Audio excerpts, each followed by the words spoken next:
Combien coûte vraiment un salarié? Imaginons un salarié avec un salaire net de 1950 euros. On devra tout d'abord ajouter des cotisations salariales qui nous donnent un salaire brut de 2500 euros, hors prime, indemnité et majoration.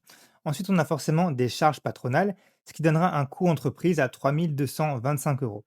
Ce coût-là, c'est le coût théorique auquel on peut s'attendre quand on embauche quelqu'un à 2500 euros brut par mois. Mais attention, il ne faut pas oublier d'autres coûts, notamment le coût du remplacement du salarié pendant ses vacances et les jours fériés par exemple, qu'on peut estimer à 10 à 12 selon les industries.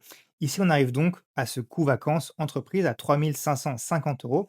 Et ensuite, bien sûr, le salarié peut être amené à être absent pour arrêt maladie, événement familial. Dans ce cas-là, il faudra aussi le remplacer. Ça peut être estimé à 3 à 5 selon les industries. Finalement, le coût réel d'un salarié, en prenant en compte ses absences, ça va ajouter 15 au coût entreprise auquel on pouvait s'attendre.